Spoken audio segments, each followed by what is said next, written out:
شیطان آئے گا اور موڈ ڈسٹرب کرے گا. آپ کا اور میرا کام کیا ہے کہ ہم معاملات کو حکمت کے ساتھ ڈیل کرنے کی اپنے اندر کوشش لے کر آئیں. اور کوئی بھی اور رشتہ ہو، آپ کو اور مجھے جذباتی نہیں ہونا. آپ نے اور میں نے اگلے کے غصے کو ڈیفیوز کرنے کی کوشش کرنی ہے. اور ہمیشہ جب سامنے والے کو غصہ آ رہا ہو، اپنے آپ کو اس طرف لے کر جائیں، پتہ نہیں بیچارہ کس سچویشن سے گزر رہا ہے، ذہنی طور پر پتہ نہیں اپنے آپ کو کنٹرول نہیں کر سکتے، اپنے الفاظ میں کنٹرول نہیں لا سکتے. سائیکولوجیکل سٹیٹ ان کی سمجھنے کی کوشش کرنا، یہ مومنین کا اولین کام ہے کہ دوسروں کے غصے کے اوپر سچویشنز کو ڈیفیوز کرنے والا مومن ہوتا ہے. تو ڈگنیٹی کے ساتھ لوگوں کے ساتھ معاملہ کرنے کی آپ نے اور میں نے عادت ڈالنی ہے. مسلمان ہمبل ہوتا ہے، محبت کے ساتھ رہنے والا، اخلاق کے ساتھ رہنے والا ہوتا ہے. چاہے سامنے والا کوئی بھی ہو، آپ نے اور میں نے اپنے جذبات پہ قابو رکھنا ہے. صبر کا دامن تھامے رہنا مومن کی شان ہوتی ہے. ٹیچر نے اپنا واقعہ سنایا. وہ کہتے ہیں کہ رمضان کا مہینہ تھا اور میں مسجد میں اعتکاف میں تھا. اب ظاہر بات ہے جب انسان مسجد میں اعتکاف میں ہوتا ہے تو عبادت بھی کرتا ہے اور سوتا بھی ہے.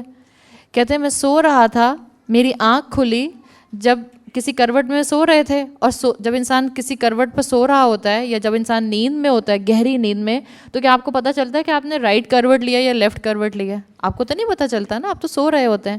کہنے لگے کہ میری آنکھ کھلی اچانک جب میں نے یہ فیل کیا کہ کسی نے میرے پیٹ میں بہت زور سے پاؤں مارا ہے، تو ان کی آنکھ کھلی.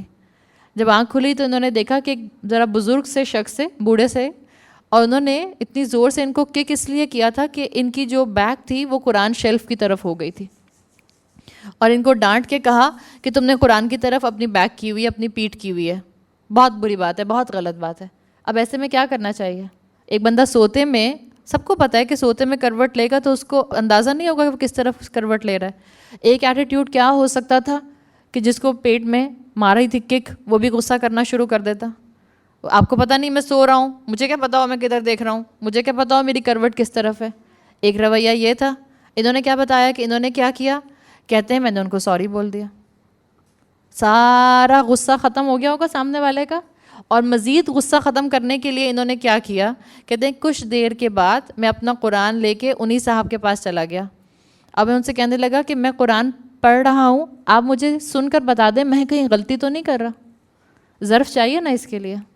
جس بندے نے آپ کے پیٹ میں لات ماری تھی، آپ اسی کے پاس اپنا قرآن لے کر بیٹھ رہے ہیں اور کہہ رہے ہیں کہ پلیز ذرا سن لیں، میں غلطی تو نہیں کر رہا.